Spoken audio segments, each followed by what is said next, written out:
A few weeks ago, I ordered a coaching plan from Jay McNeil for 3x3 one-handed. 3x3 one-handed is one of my favorite events, and I want to improve at it as much as possible within the next few months going up to nationals. I got my feedback from Jay on January 17th, and he made some pretty big recommendations for changes I should do. The biggest one was that I should change the way that I turn.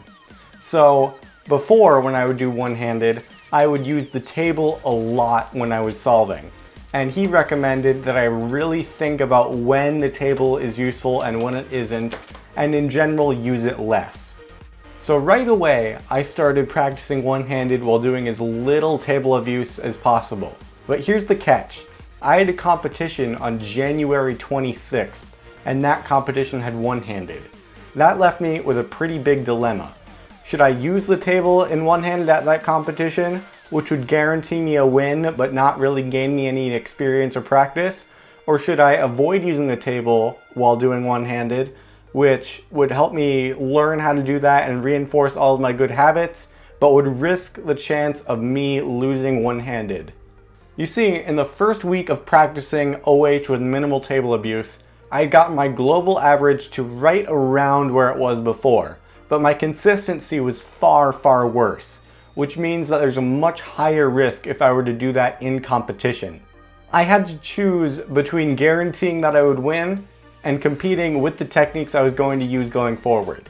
The day before the competition, I made my decision. I was going to avoid using the table as much as possible during my one-handed average. I decided that a win at a small competition wasn't that important, and I could swallow my pride and possibly handle a loss if it would mean I would improve more going forward.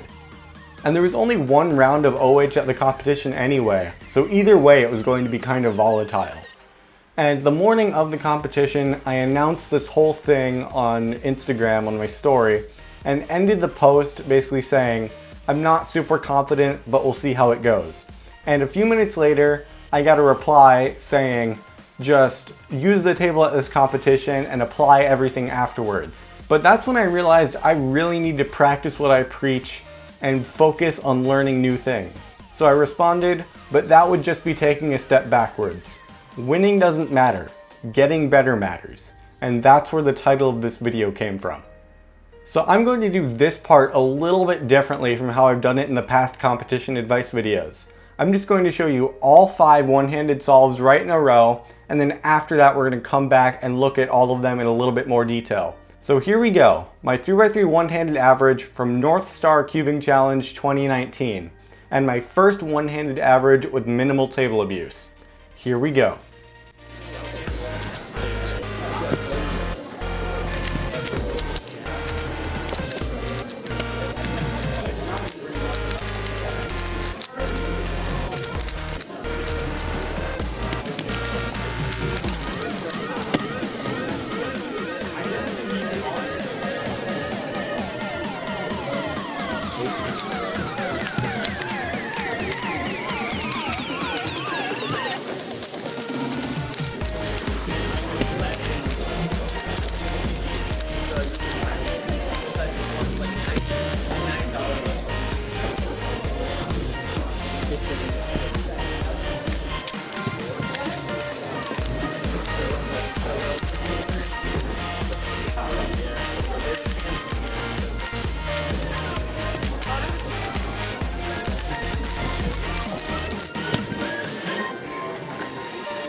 So that ended up being a 13:38 one-handed average, which is my 4th best official one-handed average ever, and only about 0.3 off of my official PB.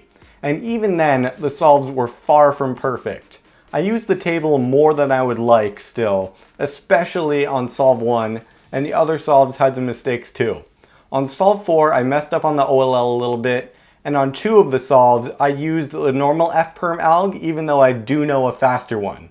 And probably the worst mistake was on solve 3, where I did a really bad COLL, and then it led to me getting an H-perm. So even though that solve had really fast F2L compared to the others, it was still my slowest solve in the average. But here's the important part. If I can get an average that's 0.3 off of my PB, while having all of these mistakes in something that I've only been practicing for a week, think about how much potential that means this whole technique has. I'm definitely going to get more PBs going forward, and my entire potential for one-handed has skyrocketed because of this. And in case you're wondering, I did end up winning OH by nearly 4 seconds, so it all ended up working out.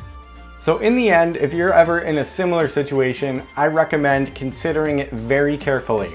If this were nationals instead of North Star, I'm almost certain I would have decided to use the table instead. But I decided that winning at a small competition doesn't really matter, and I am thick-skinned enough that I'm willing to take a loss if it means I'm improving more in the future. So in general, don't be afraid to sacrifice some competition results to improve, and don't use upcoming competitions as an excuse to not learn new things. So thank you guys for watching this video. If you enjoyed it, make sure to leave a like, leave a comment, share the video, and subscribe. Those all help me out so much. I'll see you guys next time, and I hope you have a wonderful day. This is Brody, signing out.